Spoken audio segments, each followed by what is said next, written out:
Well, good afternoon. I'm AJ Schnock. I'm a filmmaker, and I co-chair the Cinema Eye Honors in New York, and I'm pleased to be here with Nick Broomfield. Thank you for doing it.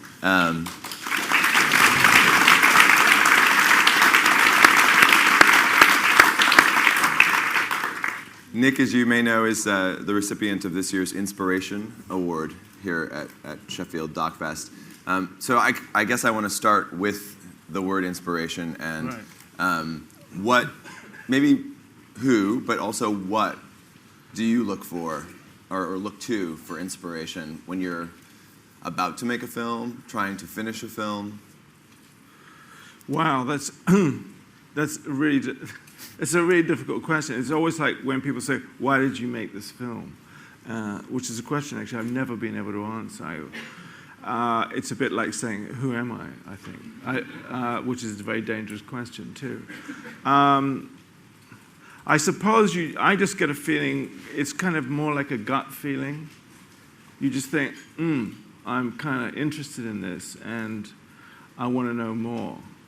So, most of the films I've done, actually, I haven't known very much about at all before I've started, which I think is a great advantage, because you don't go in with a lot of preconceptions. And I think it's a mistake sometimes to know too much, because then you go in to validate what you know. And I think the wonderful thing for me about making films is that people are always different from what you imagine.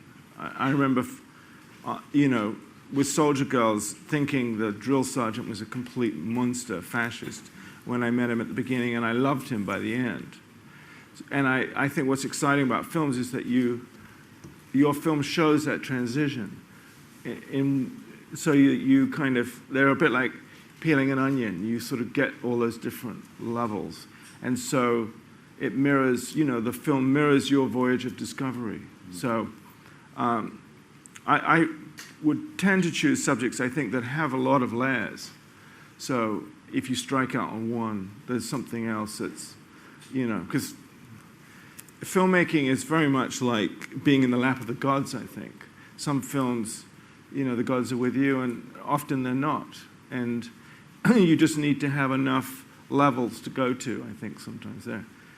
One of the things I found watching your work is that that aspect of that things go wrong is something that happens to everyone, and some moments where you just can't get someone to talk to you, or you can't get the potential funder to call you back, or you've put this into your films, some of them, and you've sort of brought the things that are kind of the background to the way most of us work into the foreground. And we'll talk more about this later, but I'm just curious, generally, is there any concern, or are you ever worried about revealing too much of the process in the film itself? Well, I think not. I think this sort of happened in a gradual way. I mean, I think I started off making very traditional, in a way, cinema verite films, which are very hard to make. And I think there are certain subjects that you can do easily in that approach, subjects that are kind of defined, where you don't have to make lots of connections, But it's kind of, I always think of it, this is probably doesn't make much sense, but I always think of it as like the Rolls-Royce of documentaries, cinema verite, because it's so elegant and it's so involving, and I love watching them. But it's hard to make films that are associational and stuff, I think. And sometimes people define themselves more by what they won't do than what they will do. And so I got to it really because, Joan Churchill and I were making this film about Lily Tomlin, the comedian, which went terribly wrong. And it was probably one of the worst films we've ever made. And then we got sued by her at the end of it. And It was a really kind of, and I think sometimes you learn more from the horrendous mistakes you make than anything else. And I remember when we were making the film, she was trying this show out, Search for Signs of Intelligent Life in the Universe. And we would go to places like San Diego and stay in motels and things. And Lily was completely paranoid. And although she'd wanted the film made, she was then terrified that we were documenting a disaster and we were then going to show the world how hopeless she was. And of course, that wasn't our intention at all. And we didn't really have that in the film. And in a way, I think it was very much a statement of what an artist goes through, which is they get paranoid and intensely insecure. And in a way, the triumph that she had on Broadway, because it was an enormously successful show, sort of 2.5 years later, if we'd had that, I think the triumph would have been even greater. But we didn't. And we didn't have all the ridiculous arguments we had with her in either, which showed, what a complicated, crazy artist she was, but also indicated her brilliance. And our relationship with her kept changing. And so, Driving Me Crazy, which was the first film I put myself in, came immediately after the Lily Tomlin film, which was a complete failure in my estimation. It kind of almost, it almost meant that Jonah and I didn't want to work together either, because it was sort of, we were like cemented in this crazy situation. So when I started making Driving Me Crazy, and that started going wrong too. Did you think at that point it's hopeless and like every film is now just going to be a disaster? Well, I was getting that way. Divas and, yeah. I was really getting that way. I was sort of like, but and then I thought, well, maybe we should document this process too. Yeah. And I have to say, carrying on from when I got the award this one, Colin Young had always been very interested in that wall, the wall between, the filmmaker here with the camera looking at the subject and what is actually going on around and what's your relationship really like and what are those other things we're not seeing. Or in a lot of documentaries, you just see the subject sitting in a chair, which I often think is the least interesting. It's all those moments that get you to the chair that are the most, when you first meet them and you're kind of trying to, you're sort of trying to work each other out. Yeah. And so, he encouraged that sort of thinking. So then it was easier to sort of try and make that move of breaking that wall down and including that process. Because I think a lot of subjects, too, are sort of a bit off limits if you approach them in a traditional way. If people aren't cooperative, which I find a lot of people aren't, particularly if you're taking public figures or rock stars or politicians, it's all about them trying to control you. And obviously the way in which they try and control you is more revealing of them than anything else. The interview is probably the least revealing thing because they're just going to tell you what they want to tell you. So it was all of that kind of thinking that went into it. And it was very liberating, I must say, to do it. I mean, at first, I thought that was going to be a disaster too, because it was an experiment, which fortunately I wasn't paying for. And those are the best kind. They are the best kind, aren't they? I mean, you meet great characters when you're making these films, I think, and you forget how mad people are. Yeah. I mean, I love mad, crazy, risk-taking people, and there are lots of them in this industry. They seem to be attracted to it. Yeah. And there was this wonderful character called Andrew Brownsburg, who's a dear friend of mine today, although we did have our ups and downs. And he had done all these films with Polanski and also with Morrissey, who worked with Warhol. And we were staying in this incredibly expensive hotel in New York. And the film started going wrong, and the financiers started leaving the film. And I said, Andrew, I'm going back home. I'm not ready. This was after the Lily Tomlin thing. And Andrew said, look, we're staying in the best hotel in New York. We can eat all we want. What are you going to do for the next couple of months? I mean, we've still got lots of money. And I said, well, because I could hear him screaming at the financiers the rest of the time, And And I said, the only way I'm going to do this, Andrew, is if I can film you, because you're actually the best character here. You know, you're completely crazy. And if I can film the process of making the film. And he sort of, you know, was a little reluctant at first and then kind of got into it. And I think sometimes, you know, when you take those risks and you try experiments out, often they, you know, amazingly, they work. Mm-hmm. You know, and it's when you follow your more obvious, safer ideas that not only are you bored by them, but probably the audience are too when they see. So that was very liberating.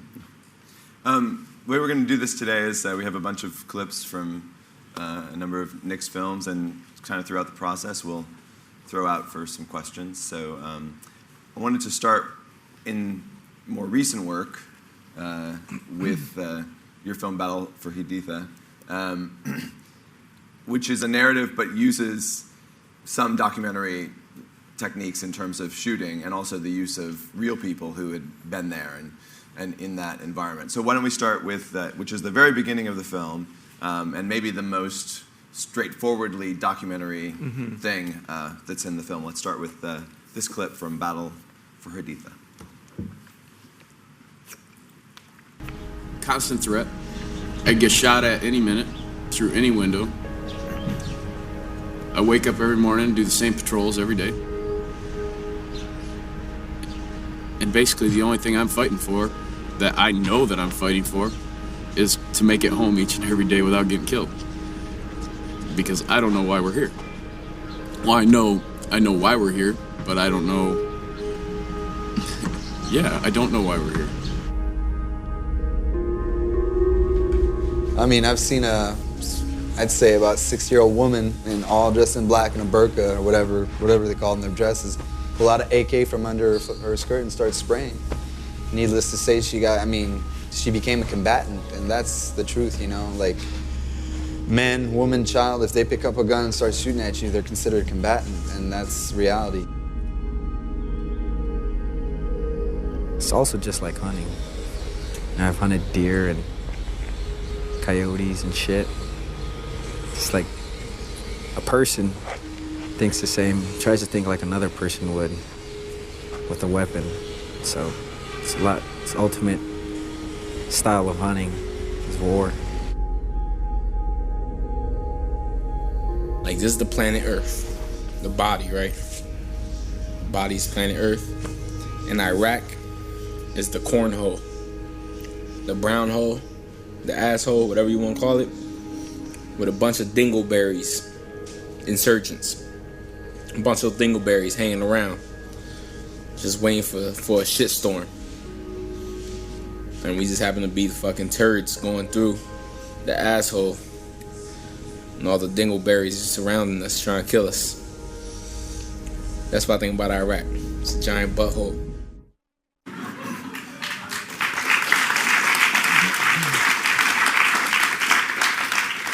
So when you make a narrative film, and particularly one in which you want to bring some of these techniques, what is the different process that obviously you're working with a larger crew, you're planning things in a much more specific way. Is there something actually about knowing you have more control over certain parts of your environment that gives you more freedom as a filmmaker? Well, you know, we started with a script, a pretty loose script, but I think in that particular film, the casting was pretty crucial, and all of those guys were Marines. And actually, in that particular clip, that was really the most documentary bit. It was actually shot by Barney, my son, and Mark Hoffland, who are here. So it wasn't even the regular crew who shot that. And they were just saying that was them, you know. That was their experience. I mean, I would love to say that I had written that bit, the analysis of Iraq and the butthole, because it was so brilliant. But that was Elliot just talking about his experience of being in Iraq. And I think the fun of making that film was welding these Marines who were basically just playing themselves in the film. And Elliot became a sort of major character in the film. using their experiences, a lot of which were really traumatic and terrible. I mean, Elliot had been very, very badly shot up, and some of them had just been there too long and they'd lost too many friends and so on. To sort of weld their emotions and experiences with a script, which was a structured script around the killing in Haditha, the massacre of Haditha, so that they could bring that passion and emotion that they had. And it worked really well. And it was a very interesting and kind of organic way of creating something. The one thing that didn't work was I also had an actor who was going to play a particular part, a very good actor called Michael Pitt, who came out to Jordan where we were shooting it and just had a complete kind of meltdown because he wasn't a Marine.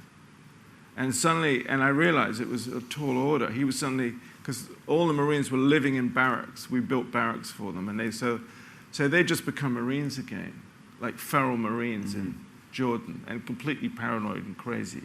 They were convinced that they were going to be shot at any moment. If I invited them into town to have a meal at a restaurant, they were like, they're going to kill us, you know. So it got a little, you know. And Michael Pitt was like, I can't deal with these mad people, you know. I'm an actor, you know. I don't have to live in the barracks. No, I can do it. This is why I became. I want. Where's my limo? Where's my, you know? And so, although he had bought into the idea at the beginning, I thought it was a great idea. It just didn't work. And of course, I realized how stupid it was because they knew how Marines acted or what they did in a particular situation. He didn't because he hadn't spent 3 months with Marines before. So, you know, he ended up having to go back home. And then Elliot sort of took over his part. So, but it was, I thought it worked, worked out very well, and Elliot was able to use a lot of what had happened to him. And I think the basic idea, which I also did in Ghosts, which was to use real people in a script that had the scenes written in basically, but then there was a lot of improvisation within it. Worked really well. And you obviously just need to you need to have a very small crew and to make it as unintimidating as possible. You also do something I think which is really, I found unique in the film, or maybe challenging in the film, in that we are having sympathy for, you're building sympathy for these soldiers who are about to do something quite horrendous. Right. And this sequence in which the massacre takes place is one of the most intense sequences I've seen recently. Can you talk about that decision and the process of humanizing people who are about to do something basically pretty evil, but you give it such a context that you almost start to understand how it happens? Yeah. Well, I think I think films are all about understanding how something happens. And I don't really believe, maybe you get the odd intrinsically evil person, but I think most people are in situations that, in which they become monsters, and they incrementally become monsters. I always remember, this is a bit of a digression, but Heidi Fleiss's kind of pimp. Heidi Fleiss was this madame in Hollywood who had the most successful call girl ring and supplied Arnold Schwarzenegger and various other illuminous characters with her very beautiful women. He had previously been a student of Colin Young's at the UCLA Film School, Yvonne Nage, right? And he was a very talented filmmaker.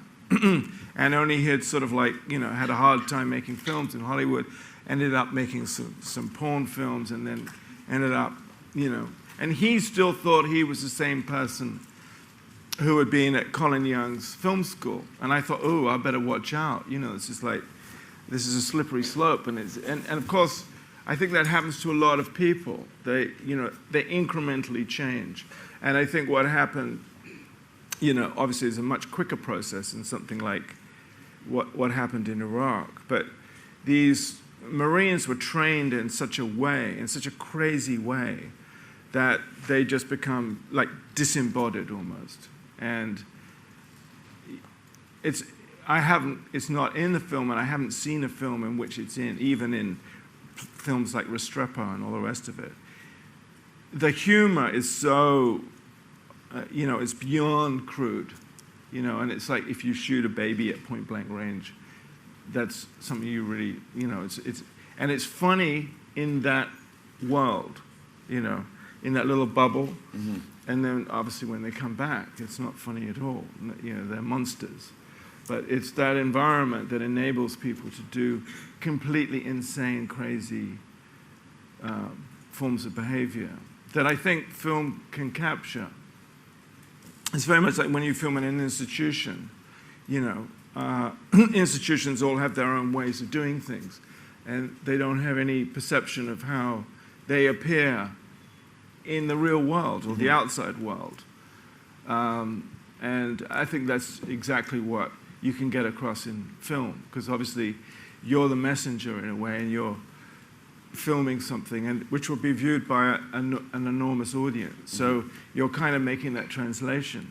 And I think, the film is a translation, and you're trying to show how it is that they are the way they are, Do you think that having made Soldier Girls all those, many years ago, did that have any effect or impact on how you approached battle? Yeah, it did. Soldier Girls was a film I made with Joan Churchill in, ages ago. It's about women going through basic training, and we shot it down in Georgia, and we were down there for about 14 weeks or so. I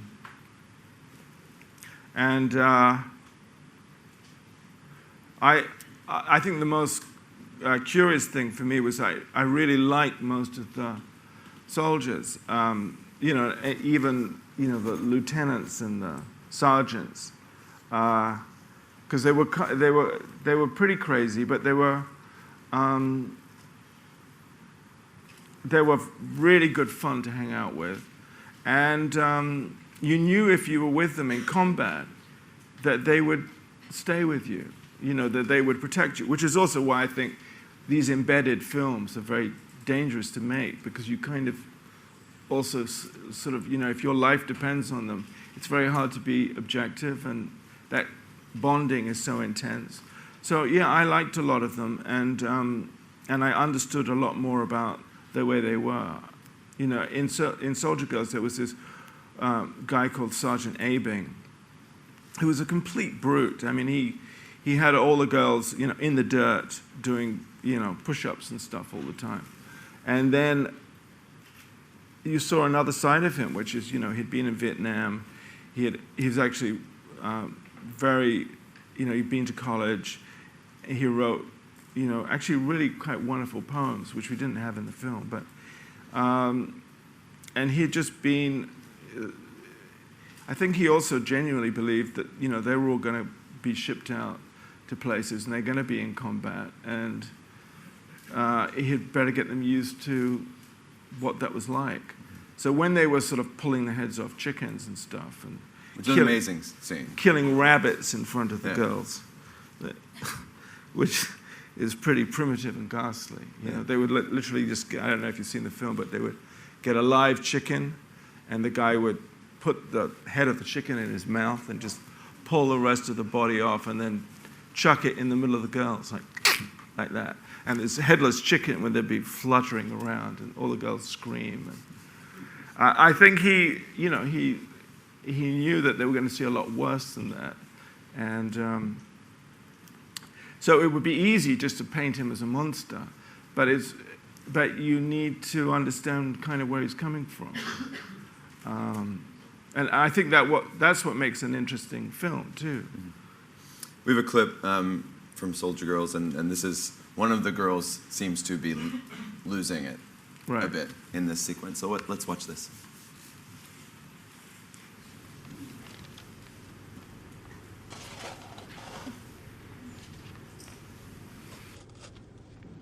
Hush! Always get a big thing. Look, I'm doing it. Will you shut up? Well, no, I won't shut up. Now dig! You shut up!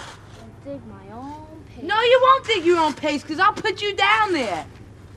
And I'll bury you, and you ain't be coming up.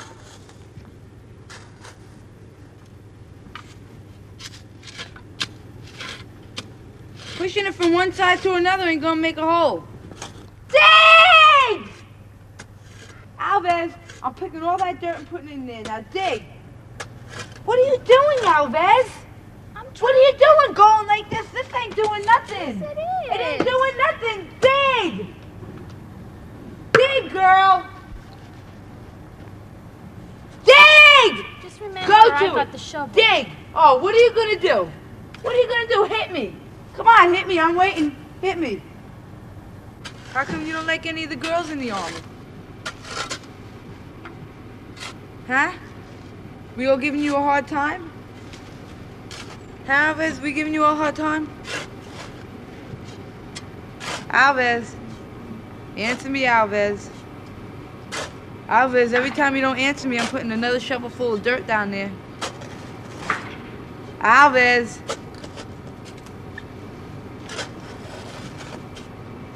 How come you're not liking any of the girls in the army, Alves?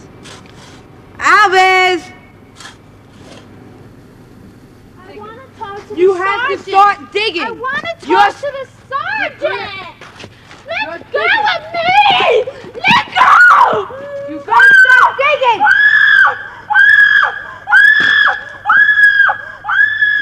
Alves, stop! Stop, Alves!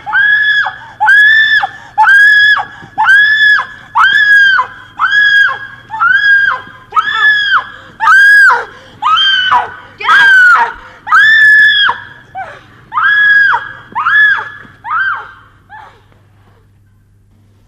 You want to mess up another one of my squad leaders, huh? Any way you can, huh, Private? Don't bullshit me now, Elvis. You want to jump? You want to jump on somebody? No. Jump on in! Who said that, Shut up, Sergeant? Private. You're the one that's running your little mouth again. You're the one intimidating and threatening my squad leader. I didn't, Oh, shit, Sergeant. tell that goddamn lie to somebody that believes your ass, Private. You've already been proven to be a damn habitual liar. Every time you open your mouth, it's a lie comes out of it. I am so sick and tired of your ass, Elvis. Tomorrow, if you left tonight, it wouldn't be soon enough. You really impress people with your little act, girl. You're gonna act nutso now, right? You're gonna act schizoid. Split personality, is that what we're supposed to believe, huh? You do one person does one thing and one does another and the other side doesn't realize it. Is that what you're trying to do now, Elvis, huh? No, Sergeant. Shut up! I just wish you would go nutso on me. That would give me the right to restrain you any way I could, and by God I would. I'd knock your little ass out.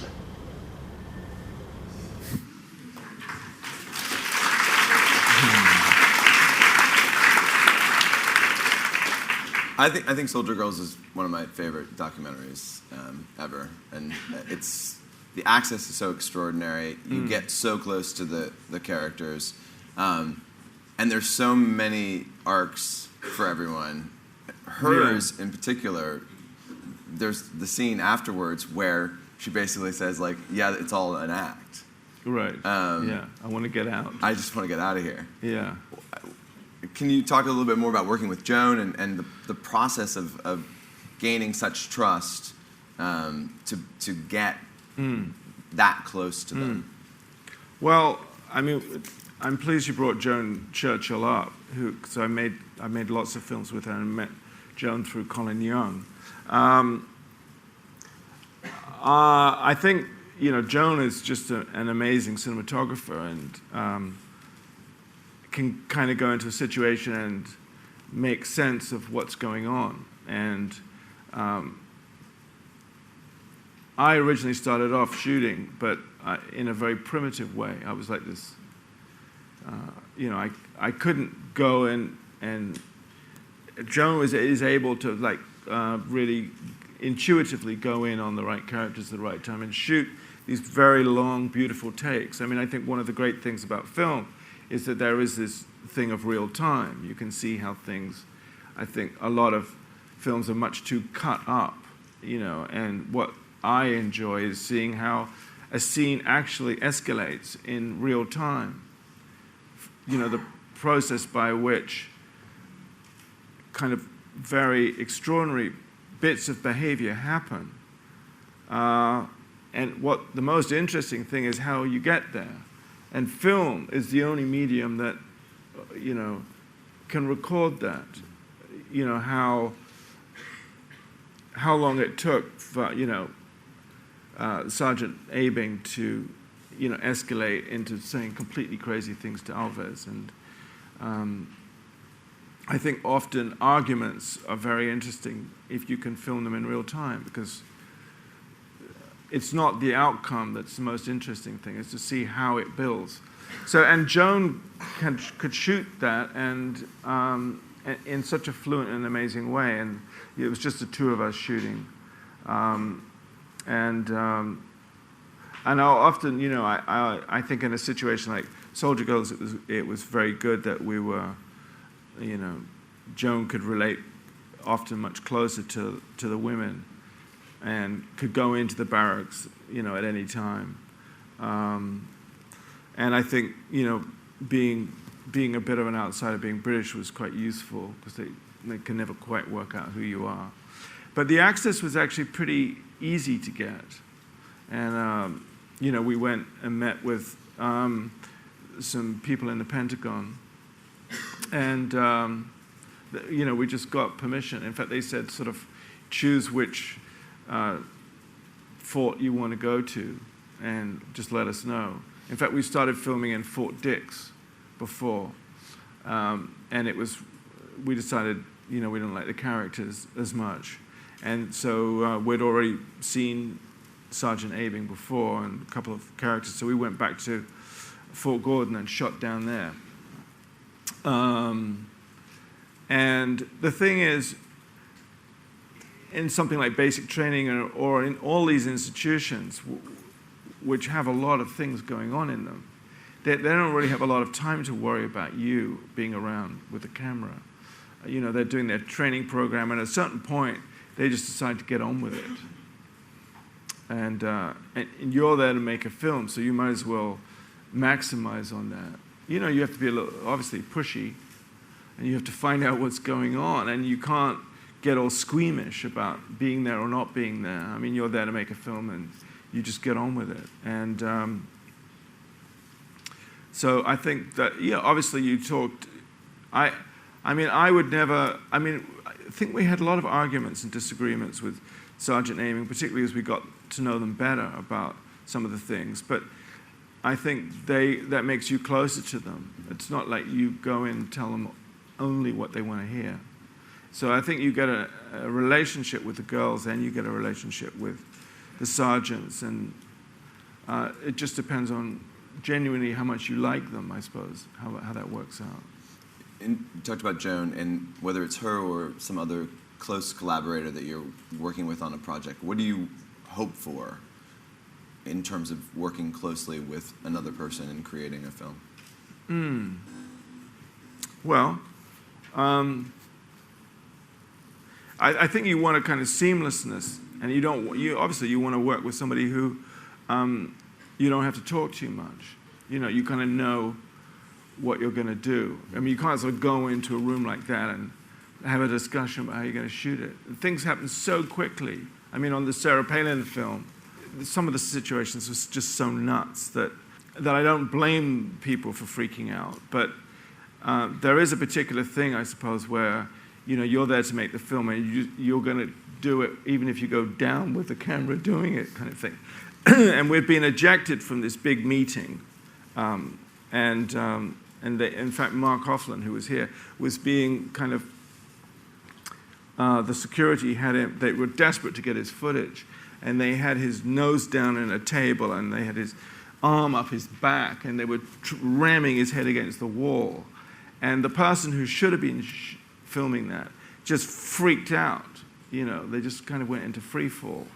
And in fact, another camera, I could see them sort of wandering around, holding the back of their head like that, having a kind of complete. So I think, you obviously got to have people who are prepared to film when they're there. Do you know what I mean? And are mentally acclimatized to it. Well, it's almost like being in a military I suppose situation. it is. I mean, like, you don't want the is. person who's supposed to have your back to be like, when you're getting It shot is. at, And be like, you, oh my God. I mean, I tend not to realize just how amazing someone like Joan is until the opposite happens. I mean, I remember when we were doing Kurt and Courtney 2, Joan wasn't available when I got up on the stage and stuff, and I just had to hire somebody for that day who never wanted to work with me again after that. But they always had out-of-town guests visiting and stuff whenever I called back afterwards. But, the footage was so, I mean, it actually works at the film, but it was wobbling up. Do you remember the footage? Yeah. It's like completely... You comment on it in the... Well, the person was having a complete meltdown when they were shooting this footage. So I think that can happen, and I think it's very hard to be thinking really rationally about what the scene is, and I think it's hard. And I think Joan is just... It's been an incredible privilege working with her, because you always know you're going to get through the film. And I think, a lot of making documentaries is having a partner and somebody you can rely on, because there's the two of you. And, in that, however long it is, you've got to get through a lot of, well, you know what it's like. You've got to get through to the other end with a film. So that partner's really important. Let's take a couple questions now, and then we'll keep going with some more clips. Yes, in the back. I was just wondering, you always seem to be so relentless with the characters. Whenever there's difficulty, you seem to strive in kind of pursuing whatever goal you're trying to, or whatever information you're trying to get out of them. I was just wondering if you ever melt down, if you ever just feel, whoa, this is too much. Every film you seem to make seems to have like big stress involved in the relations with characters, and you always seem so in control. I was wondering if inside you're going, why do I always get myself? Yeah, every night. I think you do. Yeah, you do.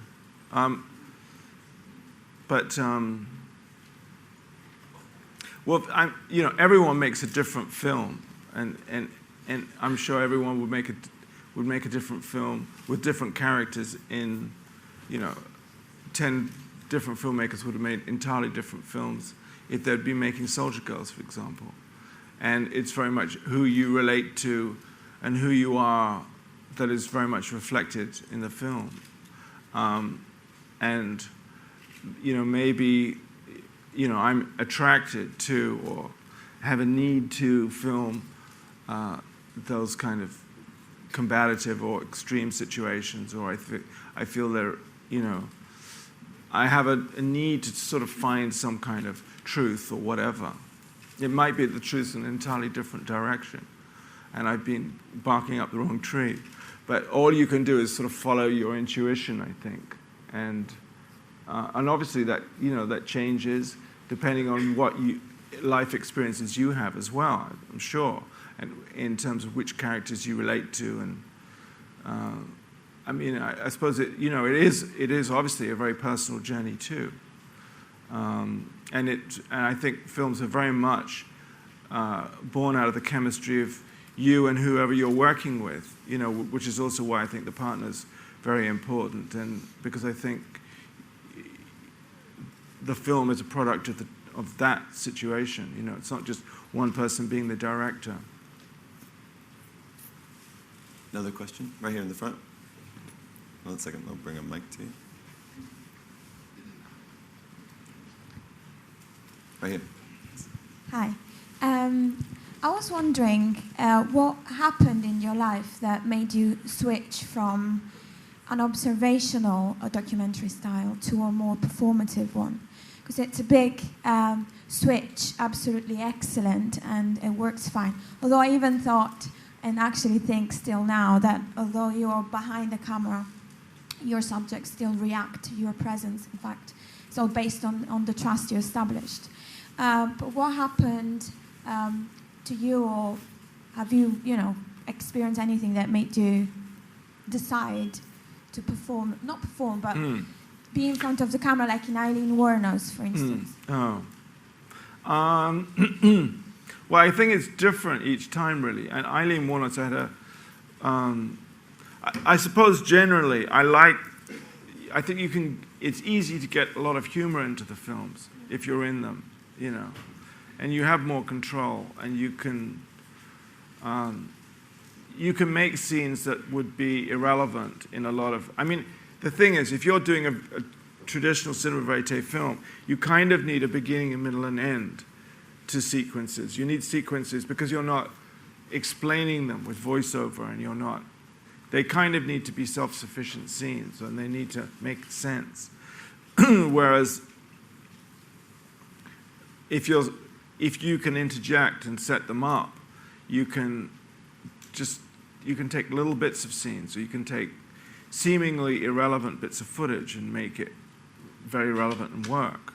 So it enables you to, it's an easier form to work with. And also, I just like humor and slapstick a lot, and you can use yourself as a slapstick character if you want to, and you can amuse yourself when you're making the film by thinking up devilish jokes, or a lot of it is surviving the film when you're doing it, isn't it? And keeping yourself interested, and trying things out you haven't really tried before, I think. Such as? Well, in the Sarah Palin film, it was freezing in Alaska, so you obviously needed to find an outfit that was going to not only combat the cold, but was in keeping with the character that you felt that you wanted to do. So you find some absurd outfit, lumberjack shirts or big boots and hats, and you can because it's very cold, and it can be a bit depressing there, because you have light from 10:30 in the morning until the light goes down at 3 o'clock in the afternoon. So you have to find a sort of energy and an amusement factor to get through the project. So, we would do lots of little, And also, it's a hazardous place. It was very icy. It was very hard to not fall over all the time. And people were constantly, you would see people just being blown across the car park. They'd get out of their car, and the wind was so strong that they would just go on their shoes on the ice straight across the car park. Sometimes they wouldn't, they'd fall over on their backs and continue on. So you want to get that sort of humor into the film, that these characters are sort of battling against the elements. And this is, of course, where Sarah Palin came from. And I think you need to get those little things into the films that you see, that amuse you, that or what kind of life's about too. She mentioned the transition, so we have a clip now from Driving Me Crazy, which is the film that is the first part of this transition of you being on camera and sort of revealing how everything is going terribly wrong. So let's watch that.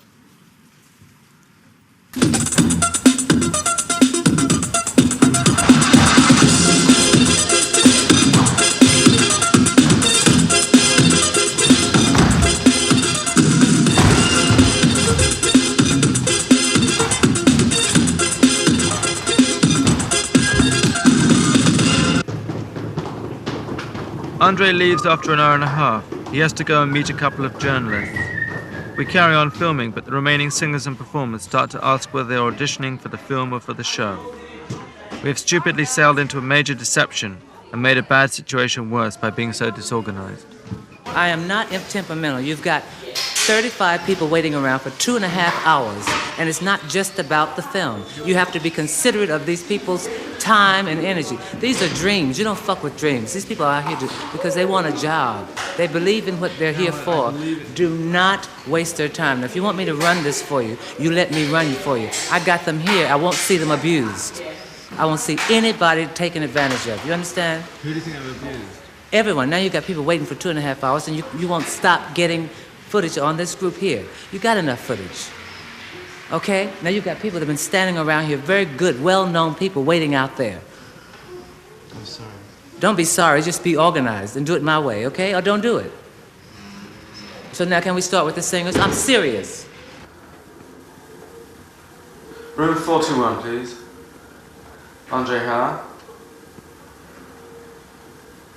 Andre, it's Nick Broomfield here. Yeah, I know there were a lot of problems yesterday with the callback, but my feeling really is that this is not it was certainly not the film crew's fault. I learned that Howard Porter was thinking of resigning And get that camera out of my face, I'm serious. Get that fucking camera. I don't think giving flowers to people in that situation would have made any difference. Andre, the principle of the matter was that it was a misrepresentation. People were in fact not being truly auditioned for the show. They were being filmed for the film. And that's what people are pissed off about.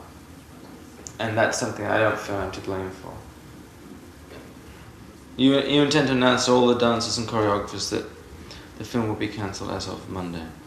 Well, I think you should talk to Andrew Brownsburg first. I will certainly call him, yeah. Okay.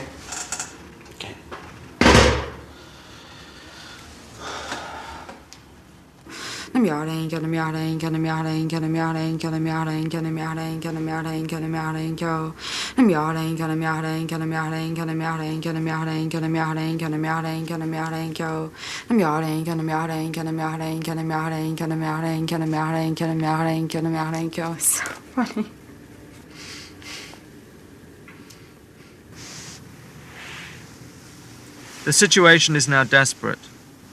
It had been Andre's idea originally to make out that the callbacks were for the show, but now he describes himself as a man fighting to climb up the mountain of his dreams. He says at the other end of the rope, however, is the wretched film crew, preventing him from getting to the top. Now he says he has no option but to cut the rope. Michaela thinks we are equally wrong, Andre for having the idea and us for going along with it. Hi, Andrew. Hi, Nick. Well, I had a long talk to this Dick Scott, and he had sent a letter to Andre last night saying to stop the film. Here are the following things that are upsetting. Dick Scott considers that, our film people have said fuck you to him and have ignored him from the beginning, which is true and which is stupid that we did that. Secondly, he's complaining about this incident on Friday, this whole callback business. Thirdly, there's the business of the release. And fourthly, he describes you as somebody who agrees with what he says and then goes out as though you haven't listened to him at all. And that you're running like a bulldozer over everybody and you're blowing out the lights and the circuits and they want us to evacuate the building, etc., etc. Well, yeah, well, obviously, I'm actually just trying to direct the film. Although I employ the people who light it, I'm not lighting it myself. Yeah, have we blown the fuses a lot? We blew the fuses continuously for one day. Well, that's very bad, because it disturbs everybody else in the building. Well, it was very bad, but Yeah, we can't do that. No, of course we can't. Do we need a generator?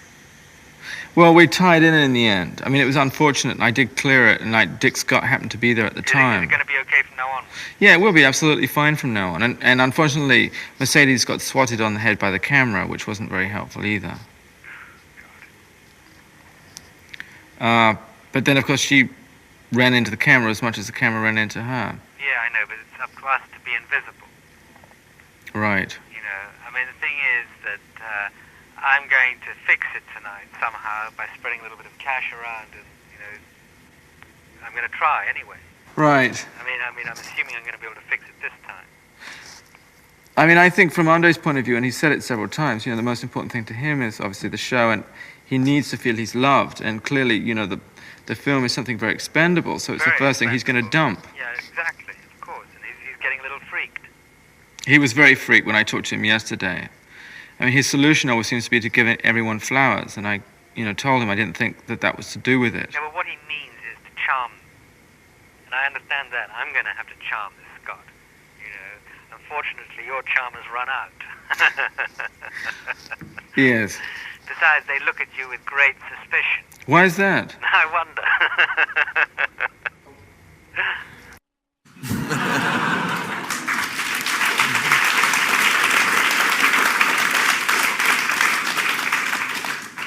Did it feel like it was going to play funny at the time? I think I just sort of documented everything. I mean, it was a situation that was pretty out of control. And I hadn't made a film like this before, so we just filmed whatever was happening. I mean, I hasten to add, there is some of the show in the film. It's not all of me on the telephone. At least I was finding it excruciating the amount of telephoning there was. But yeah, I think I just tried to document pretty much what was happening.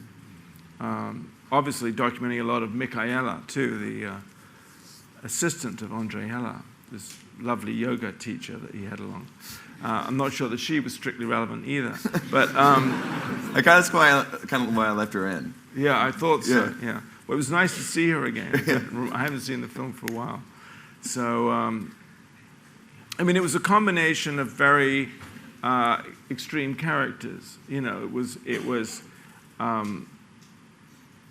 American, black dancers with German, these people from Germany who were auditioning them to go and do this show in Munich. So it was already pretty crazy and a lot of misunderstandings and. There's a crazy talk about race. Yeah, there was a lot of racial yeah. tension in the film, and there was all this weird German stuff. It was all, Michaela was in there doing her thing, and I was just sort of trying to catch the flavor of what was happening, of a show which was essentially out of control, and the place and role of the film in it. And to make something that, I was amazed at anyone who wanted to see it afterwards. I mean, it was one of those rare things where there was quite a big budget, and I was able to just do an experiment. And I was frankly quite amazed, as I'm sure you are too, that it then got distribution in the United States and here and played all over the place and actually did quite well. And I'm sure seen more widely than the play. Which I think has like a very short run in Germany. In Germany, exactly. So I think it was an indulgent experiment, really. But I think in doing so, it showed me a way in which one could make films, documentaries differently. And I then used that same approach in films like Kurt & Courtney, Eileen Warner's, The Leader, all those films, in a more refined way. Less, I might add, of me on the telephone, but it was a way of finding a different approach. But it's not just the sense of putting yourself into the films that sort of breaks the conventions of documentary at the time, but in addition, it's the comedic nature Right. and the entertainment nature of it. Well, I think we all find, you must find that too, when you're making films, you do think, this is such a ludicrous way of earning a living, and it makes you end up doing such ridiculous things, don't you? Yeah, you do. And having crazy relationships, some of which are wonderful and some of which are less so. And I think sometimes one just wants to get some of that into the films, isn't it? Mm-hmm. I think it's all about getting that feeling, whatever you're feeling when you're making it, to find a way to convey that to the audience, ultimately. Yeah, absolutely. And and to find a way of explaining the relationships that you have. And I mean, I think the things we all love about people is their little foibles and their warmth and their humanness, and you try and find a way of putting that across, I think, as much as possible. So you as an audience can relate to them in a different way. In that film, it strikes me that it's a time when they probably aren't as aware of what being in a documentary is like. Like, even though I forget the choreographer's name, but even though he's very forward, you know, and Howard Porter. Yeah, this big character. He's not playing to the camera like, oh, this is going to be great in the movie, or this is going to make me like the star of the movie. Well, he's just furious. Yeah, isn't he? I'm wondering over the time since then, now that people are more used to seeing documentaries and specifically the explosion of reality on television, have you found people behave differently when you put a camera on them? Or do they still sort of have some sense of innocence about what it means to be a subject? I mean, I have heard people say that. I haven't experienced that myself. I mean, I think if people care passionately about something, they just get on with it. And they... I suppose as a filmmaker, too, part of your expertise is to get them just to be themselves and not be thinking too much about their performance, unless you feel that them worrying about their performance is part of defining them, in which case it would be great to sort of catch that side. I'm sure if you're making a film about a politician, or, you know, there's that image that they want the world to see versus who they really are, and I guess that would be a central part of the film. But a lot of films, I suppose, is that you want to get a sense of who that person really is and their little quirks and foibles and so on. And maybe you just have to spend enough time with them in a non-threatening way that they actually, that happens anyway. Your next film, The Leader, His Driver, and The Driver's Wife, begins what I sort of saw as I watched your films, a trend or a process in which there's a main character who is somewhat inaccessible, and so the film begins to focus on the people around him or her. Right. How did you come upon that, and not just say like, oh, you know, we can't get this access, we've tried, he's always in a meeting, he's always off doing something else, and just throw up your hands, but say like, no, actually there's the interesting story is happening around this person? Well, again, I think films are kind of like diaries.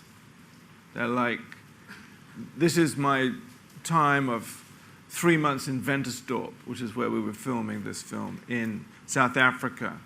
And the film, what I like about these films is they're kind of like a diary, they're kind of like a record of your time there. I think that's kind of the most insightful thing. So, you know, when we couldn't get to Blanche, was this guy, you know, who was the leader of the Nazi party in South Africa, and he was murdered last year, and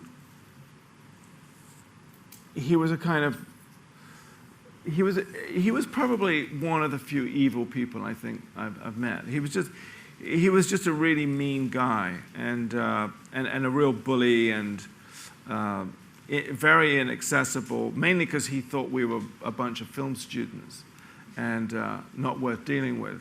Because in South Africa at that time, if you were a proper journalist, you would go out and do an interview, and you would be staying in Johannesburg. And the fact that we were camping out in Ventersdorp for 3 months meant that we didn't have his respect, really, at all. And his driver was the person we became very close to, who lived in the house next to Blanche. and drove to Blanche to all the meetings and knew him intimately. So obviously we could find out everything we needed to from, we always knew what the leader was doing.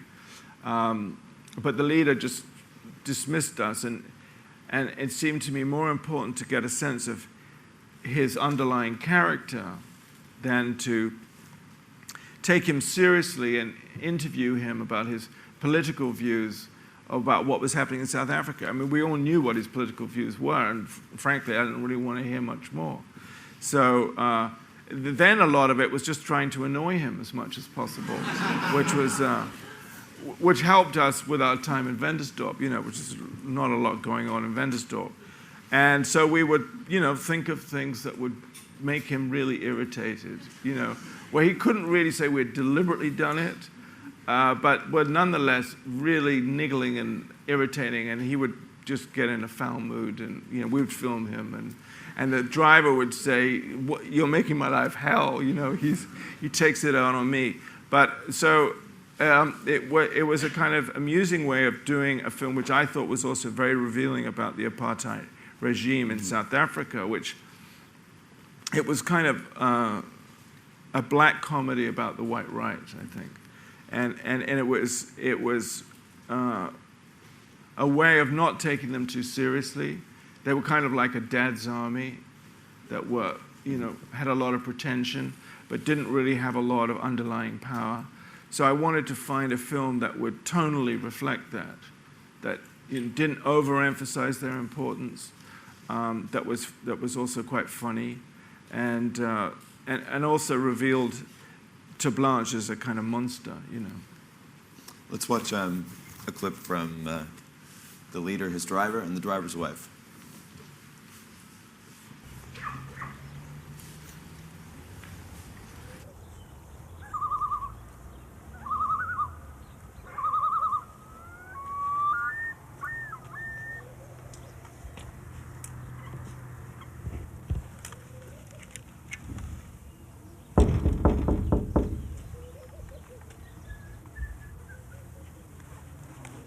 Good morning. Good morning. This is the driver's wife, Anita. So is JP still here? Yes, he's sleeping. He's only going to the office a little bit later. Oh, I see. So he's not going to disappear or anything? No, I don't think so. I hope not so. Oh, because last night JP said he thought he might have to... Yes, he's a bit frightened at the moment, and I think he's nervous. But I talked to him last night and said he must think properly about things. About me and the kids staying alone at home and things like that, So what do you think he'll... I don't know. I think he'll think about it today and then make a decision. But I can't really decide for him, and I can't do anything. I must take what he's doing. I'm used to that. Yeah, because we thought he might be going halfway through the night yesterday. Oh. No. Would you like to see him? He's still in bed. You can come and see him. He's probably asleep, isn't he? Yes. Maybe we should let him sleep. Or should we have a quick look? Yeah, just to be sure he is there. There was an announcement in the paper that day that Pete Rudolph intended to go on hunger strike. I'm quite upset because he's the best human being in the whole world.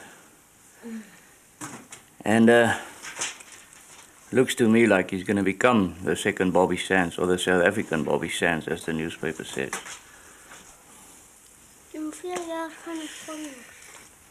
What did you admire so much about him? His whole personality. He's not really a criminal. He's just a guy that loves his folk and his country. Do you think he'll go through with the hunger strike? Oh yes, he'll carry through with it. Definitely. What will you do if they come to arrest you again? They won't arrest me again. I won't allow them. They'll have to kill me.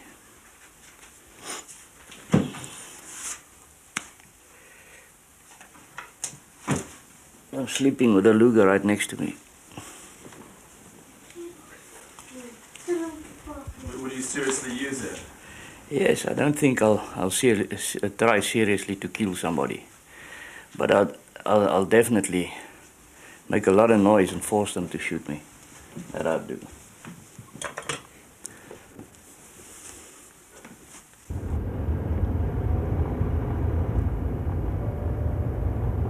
We were hoping to see the leader later that morning. In the meantime, we accompanied Anita, JP's wife, who works as a health visitor. Somebody is calling us along the road. Dumela!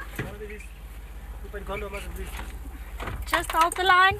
Condoms. Her chief concerns is sterilization and the distribution of condoms. Gee maar 2 pakkies.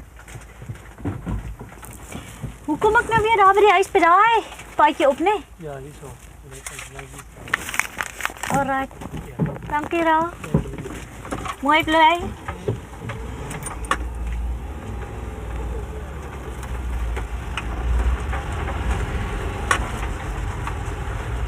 That week in Anita's area, they managed to sterilize 60 women.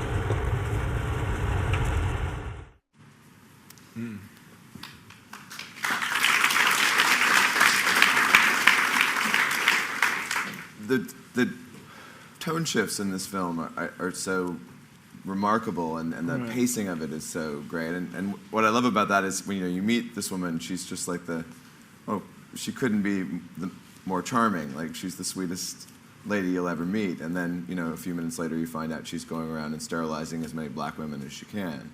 How do you deal with tone when you have such polar opposites? There's natural humor. Right. You want to contribute humor, but yet at the same time something quite terrible is happening.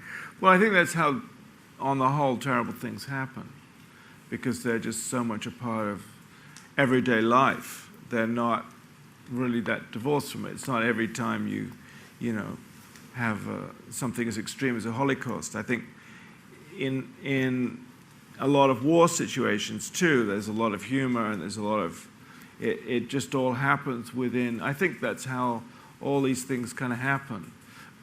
Is that when one reads about it in the newspaper, or you look at things on the news, things are presented in a very black and white way, and you think that there is a definitive line, and that you would take a stand about it. But then when you actually go and meet a lot of these things in places, like apartheid South Africa, or with the Marines, for example, there isn't really that line that you imagine.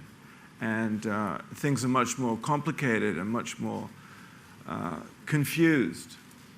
And so you can have someone like Anita, who is very funny and no doubt believes in what she's doing, who on the one hand you really like, and who's actually her and her husband were very good to the people who were working for them and with them, and they were genuinely kind people, and at the same time they were extreme racists, and you realize that probably if they had grown up in a different time and in a different country, they would be entirely different. And then you kind of get a sense as to how something like Germany in the 30s could have happened. It was just average people who probably had lots of, wonderful sides to them, who became part of an ideology that we all know now we hate and despise. But probably if one had been around in Germany in the 30s, it would have been a very different thing. And I think film has that ability to transport an audience into a situation that is very complicated and has lots of contradictions, and there's humor, and there's also possibly an ideology that is totally repugnant, that normally you would have nothing to do with. A couple more questions? Yeah, right here in the middle. Hi, Nick. It's building on that point, really. How do you feel about making relationships with these people and, continuing sort of pleasantries with them when inside you, your sort of morality is screaming out, you should be accusing them Well, I sort of either like people or don't really. And, you know, I liked JP and Anita for all their contradictions. I thought that they were honest, straightforward people who, I mean, I think it's quite hard with politics to judge people. I think you know what you think politically about yourself, but it's quite hard to, I suppose, when I meet people on films and stuff, you judge them more by, like, are they honest and straightforward, and are they, you know, or are they manipulative and conniving and double-faced and, you know, ambitious and all those kinds of things. And I would probably condemn people much more for those things, you know.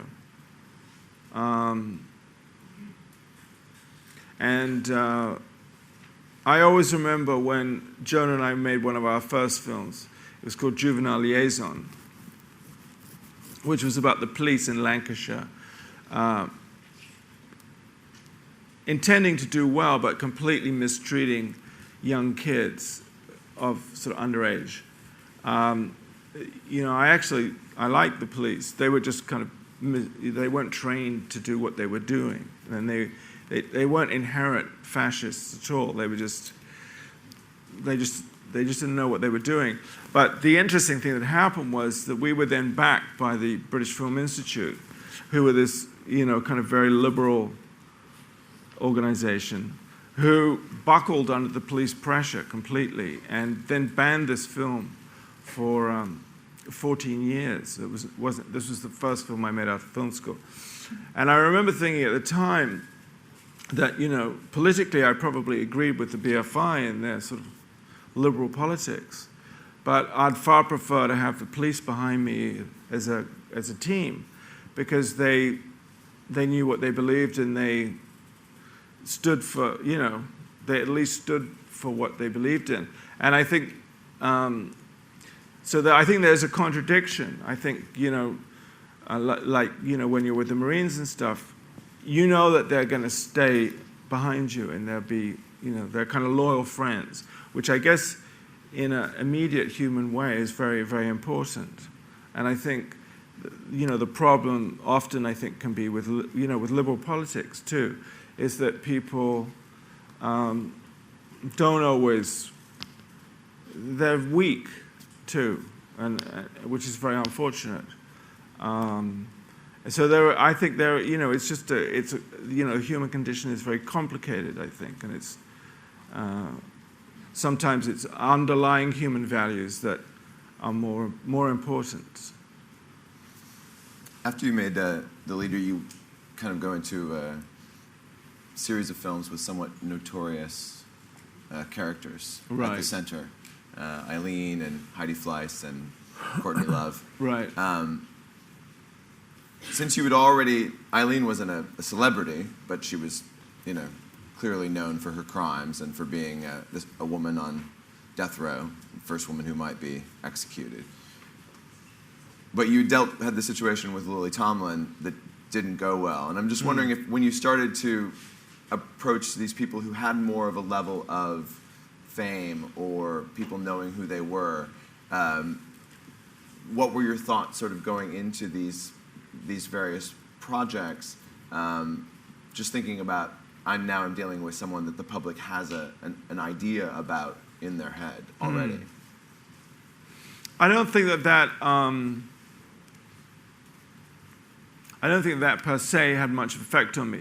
I remember with Eileen, the only reason I decided to make Eileen was because the lawyer was asking for $30,000 for me to interview her. And I thought this was really interesting because not only because under the Son of Sand law, you're not supposed to benefit from people's crimes, but also I just thought, who is this guy who, this strange lawyer who wants $30,000 for an interview? It just seemed such a strange premise. And then when I, of course, looked into the story deeper, she had this born-again Christian woman who had adopted her as a daughter, and it became more a portrait of a completely dysfunctional family that she was a part of. And it was much more, those were the underlying reasons for doing it, rather more than sort of celebrity, really. Mm-hmm. But and that quality of the, I mean, you show then in several films people taking your money for interviews, and it's this kind of surrounding web of seedy characters that populate, Well, it was around the same these thing women. in the Heidi Fleiss film, I guess. It was, again, it was a portrait of these people who all wanted money for interviews, including, incidentally, the Los Angeles police chief. He also wanted money, so we filmed him too. And he was the only one who then tried to sue us. For showing that he had... for showing that he'd taken money. I said, you're mad. He was a great man. He was a great man, he was also sort of responsible for the LA riots as well, and the whole... And the Rampart scandals. Exactly, so he was a good character. But again, it's really just kind of like doing a diary. So if everyone wants money, that's part of the film. Mm-hmm. Because I think that's what gives the audience the strongest idea of what it was like to be there and what that milieu is like. Mm-hmm. There's something also great in these films that the way in which, when you first are introduced to some of these characters, the surrounding web characters, if you were, you sort of take them at face value. You don't suspect that they are necessarily dishonest or not being straightforward. And then you come back to them later in the film, successively with other interviews, and we start to see, whether it's Yvonne or in the clip that I want to play right now of Courtney's father, Hank, you start to see that they aren't what they seem to be on first glance. And I'm wondering, is that something you do in the edit process? You've had the feeling about them all along, but you want the audience to question them and then reveal that they're sort of not trustworthy? Or is it something that you learned in the journey of making the film? No, I learned it in the journey of the film. And I think, making films is very much like building blocks. And you kind of go to the next scene because of questions you have from the previous scene. Mm-hmm. So, you don't go into a film with like a script, and you don't go in with too many preconceptions. But what you do is you kind of do one interview, and then questions come out of that interview, and then that's followed by the next one. So you are in fact constructing a story. And I think in that process, you're aware of things that are missing, that you either need to film when you need to film there, or in terms of the narrative that you're constructing from the beginning, you're aware of certain scenes that you need to get. Mm-hmm. You're aware of certain linking shots you need to get, So you're not constructing in the editing room. You're very much mentally constructing, I think, as you shoot.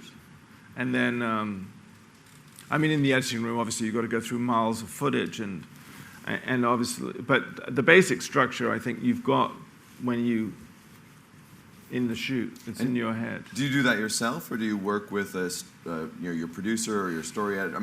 Who helps you know when you're not in the editing process yet, but you're still shooting, to know whether you've got it, or is that just something instinctively that you can feel? Yeah, instinctively. I don't think I refer to them very much, but I always have notebooks and scribble around in them and write things down. And I think you do kind of construct things. Sometimes I'll go into an interview or a situation, and the first time I meet people, I'll generally just do a very vague interview.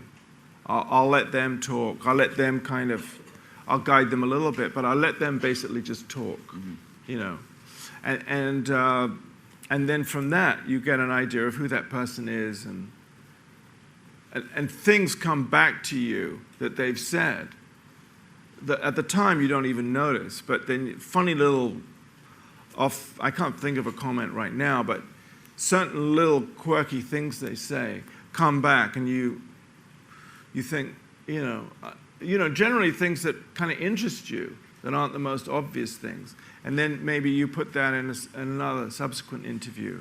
or that's a storyline that you then follow. So I think you're constructing the narrative as you go. And the narrative becomes more and more specific. So in subsequent interviews, you're just going to cover 2 or 3 points.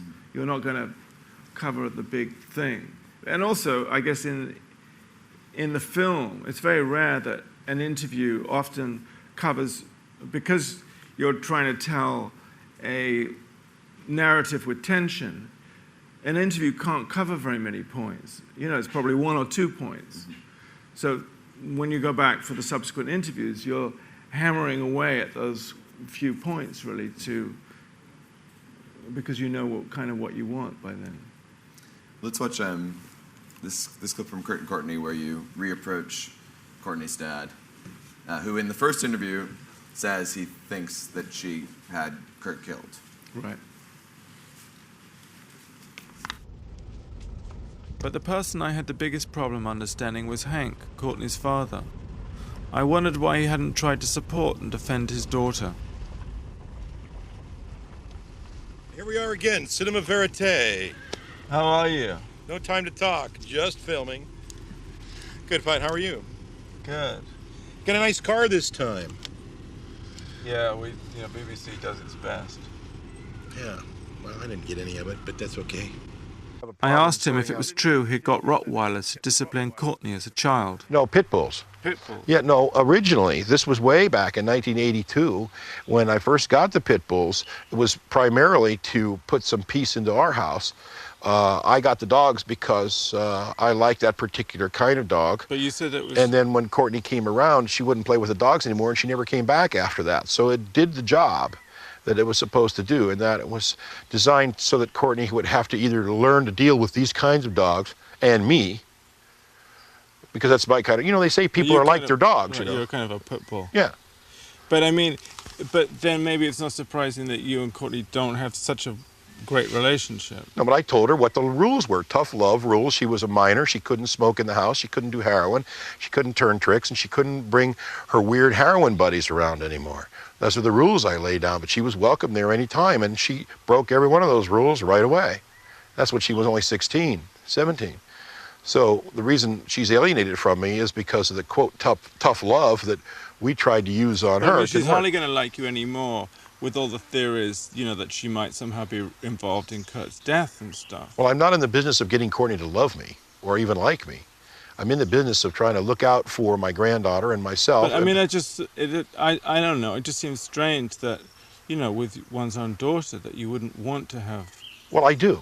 I mean, I would like to have a relationship with Courtney. But it just seems you're going about it in just a strange way. Yeah, it is. It's very strange. I admit that it's very strange, and most people don't understand it.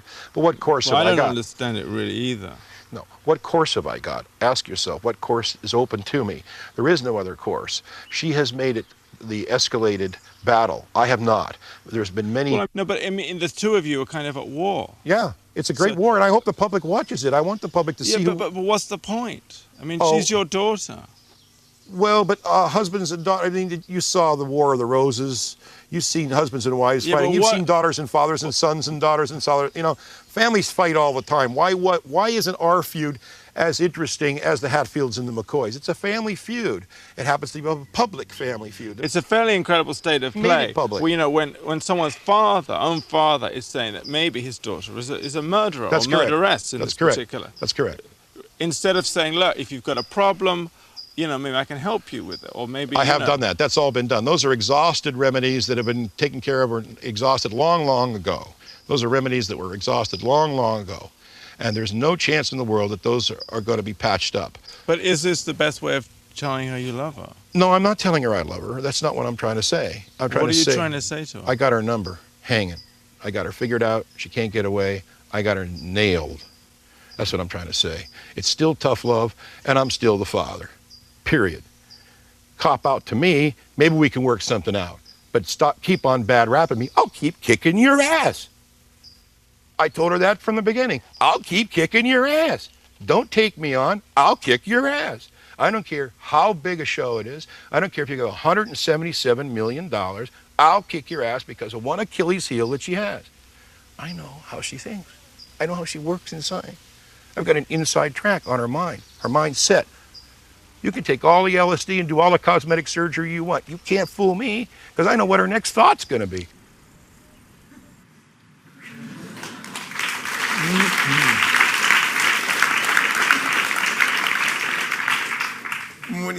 I've been seeing that again. It's just like, would you know, like, when that's done, that, like, wow, I got the goods today?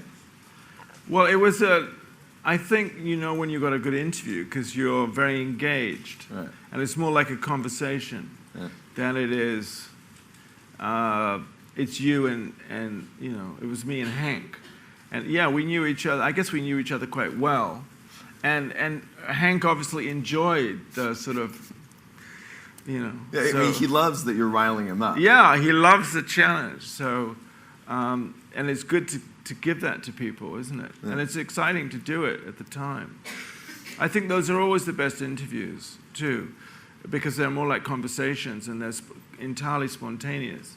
I think the worst ones are when, you know, people have kind of a list of questions that they're going to cover. Do you feel that is, I mean, obviously that's something you can't do in a more traditional, if you're not part of the film. Yeah, harder to do. You can't have that conversation, can you? Yeah, but you can't really, because there'll be too many questions about who you are and what you're trying to do, and you're too much of a character, I think, probably. Yeah.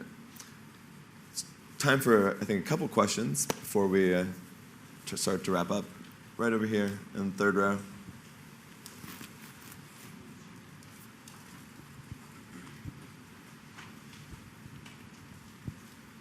Hi. I just wondered, especially in the films where you're not in them, how you make sure that the camera being there isn't affecting the people's behaviour. I was thinking, especially in Soldier Girls, when that girl is digging the trench, I wondered if she sort of felt slightly protected in a way by the camera, knowing that there was a camera there. I mean, I don't know how clear it was that the camera was there, but and so maybe sort of felt safe from the brutality and maybe put up with it for a bit longer than she might have done. Obviously, you'd be trying to make that not happen. I just wonder what steps we could all take to ensure that the subjects aren't affected by us being there. Well, I mean, the thing I always say is, I think more than the camera affecting behavior, it's probably your relationship with the person that affects the behavior more, I think. You know, if you have a relationship, I mean, I'm not addressing this specifically to that scene, but if you have a relationship where the people feel relaxed and able to be themselves, and they're not apologetic for who they are, and they don't feel you're judging them, I think people are, you know, more likely to be who they are. And so I think one just has to be careful that people don't, you know, sometimes you're filming in houses where people don't have a lot of money and stuff, and I think they need to feel that it's absolutely fine. Or if they're incredibly messy, you know, you don't start kind of subconsciously cleaning their place up, you know, or moving stuff around, or moving their furniture around to get it in a better position for the interview. I think all those things that make them self-conscious about themselves, you need to be kind of careful about doing that, because I think the last thing you want is them kind of looking around and wondering about their image and what they're projecting. One more question? Over here? Yeah, it's sort of connected to the last question.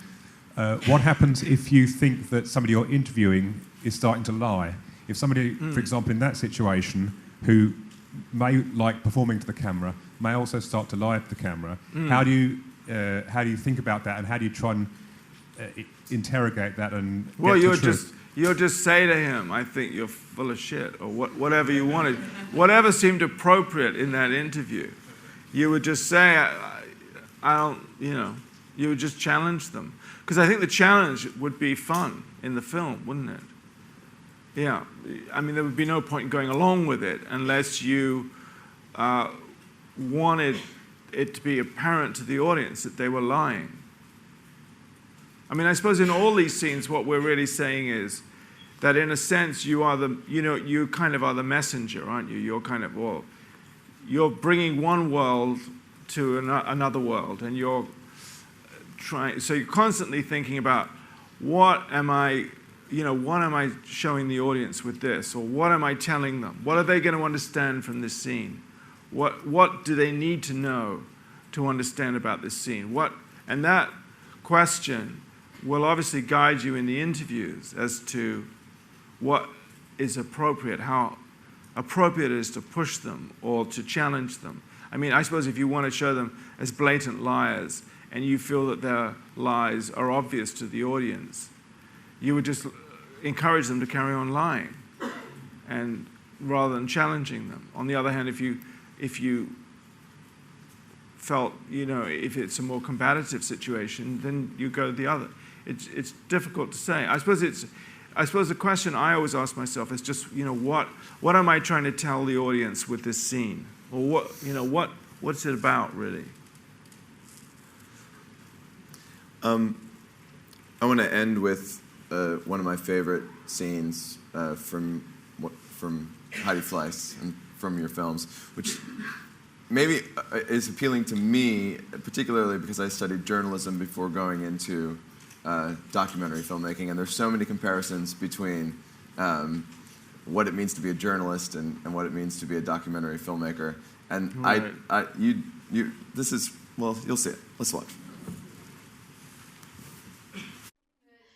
It looked as though we might actually be able to interview Heidi. This local news crew had been led into the store, and Heidi had said we could talk to her next. Let me ask you some quick questions. What you've already basically talked about is, what are you doing in the store? Why?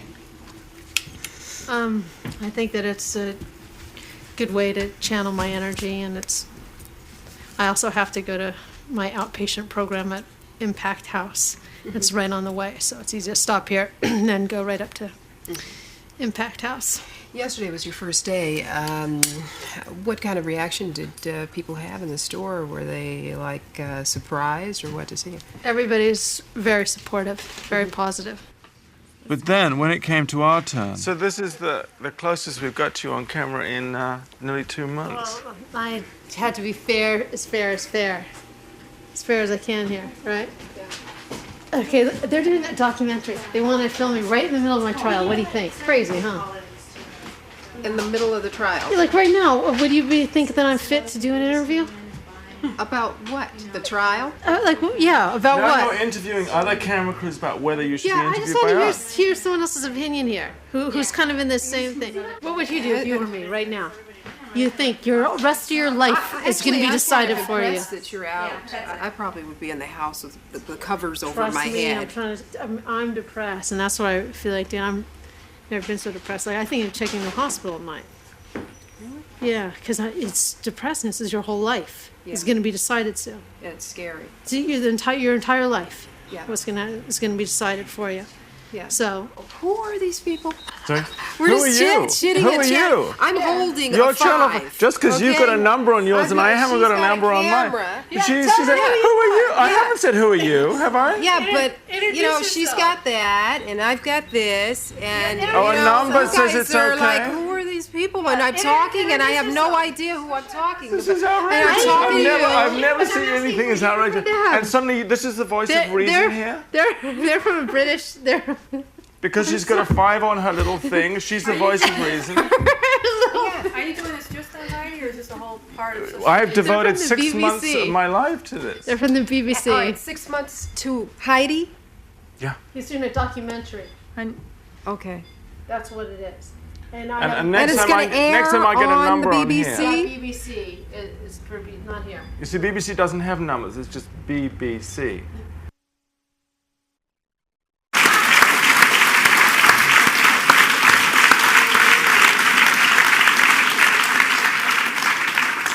It's been so much fun to watch your films. Thank you. Over the course of more than 2 decades, and on behalf of filmmakers and audiences, the way in which you wrestle with the form throughout your career is really an inspiration. So thank you very much. Well, thank you. Thank you so much.